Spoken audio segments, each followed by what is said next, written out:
Hello और स्वागत है आज के इस विश्लेषण में। आज हम एक ऐसी कथा के बारे में चर्चा करने वाले हैं जहां अत्यंत क्रोध और परम शांति दोनों एक ही जगह आकर मिलते हैं। भगवान नरसिंहा सदियों से मंदिरों की दीवारों पर और हमारे प्राचीन ग्रंथों में जीवित एक अद्भुत दिव्य विरोधाभास यानी एक डिवाइन पैराडॉक्स। तो चलिए इनके पौराणिक उद्गम से लेकर पत्थर पर उकेरी गई कलात्मक यात्रा को थोड़ा और करीब से समझते हैं। अब जरा एक मिनट के लिए सोचिए, एक ऐसे अत्याचारी शासक को कैसे हराया जा सकता है जिसे न कोई अस्त्र मार सके, न कोई शस्त्र, जिसे न दिन में मारा जा सके न रात में।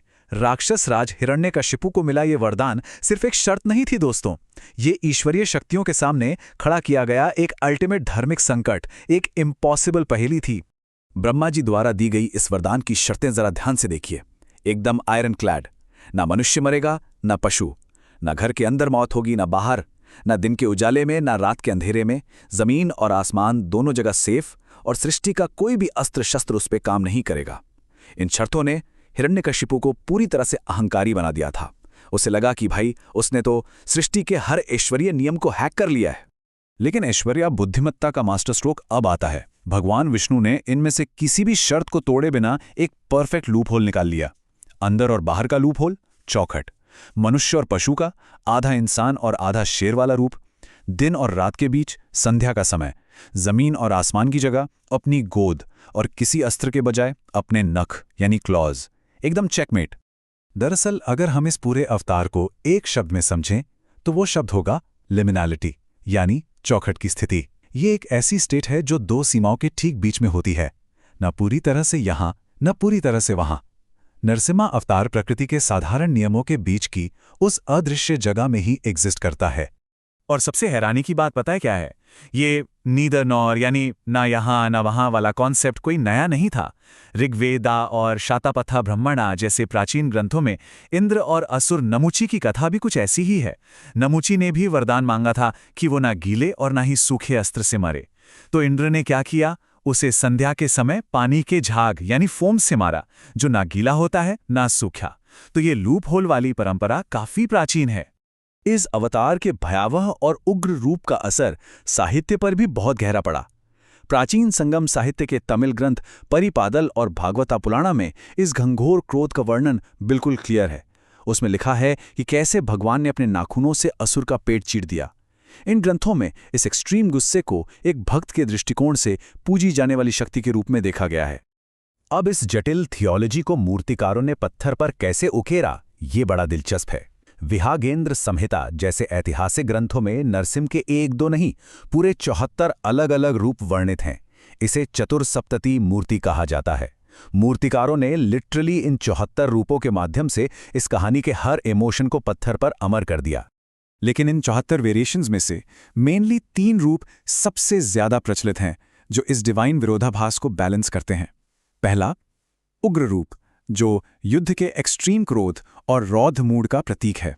दूसरा, योगा रूप, जो युद्ध के ठीक बाद ध्यान और शांति को दर्शाता है। और तीसरा, लक्ष्मी नरसिम्हा रूप, जो अत्यंत सौम्य, मुस्कुराता हुआ और स्नेहपूर्ण रूप है। चलिए सबसे पहले उग्र नरसिंह रूप की बात करते हैं। इसमें कलाकारों ने एक अत्यंत सरप्राइजिंग बल्कि थोड़ी ग्रूजम डिटेल ऐड की है। अंत्रमाला यानी आंतों की माला, विनाश के ठीक उसी फ्रैक्शन ऑफ अ सेकंड को दर्शाने के लिए उनके गले में राक्षस की आंतों को माला की तरह दिखाया गया है। ये रौद्र रसा का बिल्कुल पीक है। अब इसके ठीक विपरीत योगा नरसिम्हा रूप को देखिए। पूरा वाइब ही चेंज हो जाता है। एक घनघोर शांति। ध्यान मुद्रा में सहायता के लिए उनके घुटनों और पीठ को बांधे रखने वाले इस योगा पट्टा नामक कपड़े के बंध को ध्यान से देखिए। यह दिखाता है कि उस विनाशकारी क्रोध के बाद उस अनंत और इमेंस कॉस्मिक ऊर्जा को अपने भीतर वापस कैसे समाहित किया जा रहा है। और तीसरा रूप लक्ष्मी नरसिम्हा एकदम शांत और शाही है। यहाँ अभय मुद्रा में उठा हुआ उनका हाथ संसार को कृपा और निडरता का आश्वासन देता है। यह उस मोमेंट को दर्शाता है जहां देवी लक्ष्मी उनके बचे कुछे क्रोध को पूरी तरह शांत कर चुकी हैं और एक यूनिवर्सल बैलेंस वापस आ गया है। वक्त के साथ साथ इस अवतार को दर्शाने का तरीका भी बदला। लगभग 13 सदियों के इस सफर में अलग अलग राजवंशों में इसे अपनी एस्थेटिक स्टाइल में ढाला।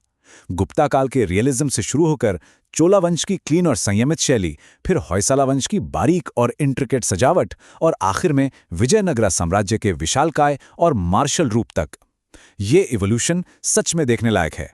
इस आर्टिस्टिक कॉन्ट्रास्ट को समझने के लिए इन दो एक्सट्रीम्स को आसपास रखकर सोचिए। एक तरफ गुप्ता काल की आर्ट है, जहां मनुष्य से शेर में बदलाव बिल्कुल सहज और रियल लगता है। वहीं सेंचुरीज बाद होयसाला वंश तक आते आते कला बिल्कुल बदल गई। बाहर निकली हुई आंखें, आग जैसी लटें और बहुत ही हैवी बैरोक स्टाइल की सजावट, एकदम सिनेमैटिक। अब होयसाला कलाकारों की एक और जीनियस बात सुनिए। उन्होंने भीभत्स रसा यानी घृणा या ग्रॉसनेस को भी सुंदरता में तब्दील कर दिया। उन्होंने आंतों यानी इंटेस्टाइन्स जैसी भयावह चीज को पत्थर पर इतनी बारीकी से तराशा कि वो आभूषणों और गहनों से बनी सुंदर मालाओं की तरह दिखने लगी। ईश्वरीय गुस्से को ऐसी एक्सक्विजिट आर्ट में बदलना वाकई एक मास्टर क्लास है। वैसे उन 3 मुख्य रूपों के अलावा भी कुछ अत्यंत दुर्लभ और अनूठे रूप एग्जिस्ट करते हैं, जैसे वराह और नरसिम्हा का कंबाइंड रूप, या उनकी फीमेल एनर्जी नरसिम्ही ही।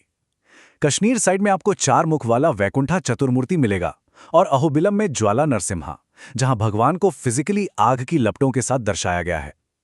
ये रूप एक अलग ही धार्मिक गहराई को दर्शाते हैं। 32,000 दोस्तों, ये सिर्फ एक रैंडम नंबर नहीं है। ब्रह्मांड पुराना के अनुसार श्री नरसिम्हा कवच का अगर 32,000 बार पाठ किया जाए तो ये लाइफ में पूर्ण मंगल्य और कल्याण लाता है। ये एक तरह से इस एंशिएंट प्रैक्टिस की इमेंस शक्ति को नापने का एक पैमाना है।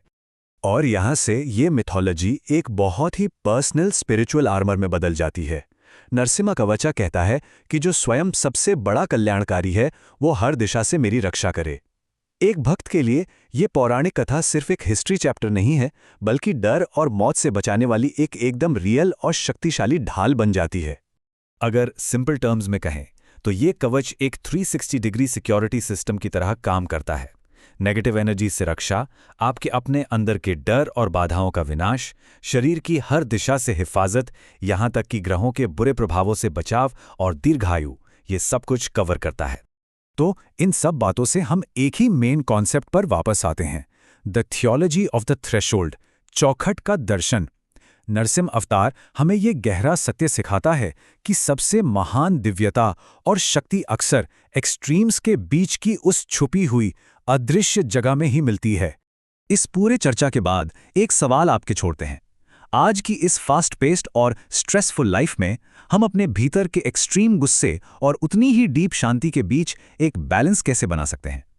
क्या उस चौखट या थ्रेशोल्ड को समझना और विरोधाभासों को अपनाना ही सच्चा आत्मज्ञान है? इस पर विचार जरूर कीजिएगा। आज के इस विश्लेषण में हमारे साथ जुड़ने के लिए बहुत बहुत शुक्रिया।